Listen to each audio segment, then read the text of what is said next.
கண்களில் இவளோ உயிரோவியம். இரு உயிர் ஒன்று சேர்ந்து இங்கு ஓர் உயிராகுதே. கருவறை இல்லை என்ற போதும் சுமந்திட தோணுதே.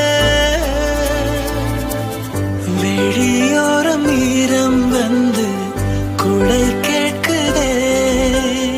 ஆரிரோ ஆராரிரோ இது தந்தையின் தாலாட்டு. பூமியே புதிதானதே இவள்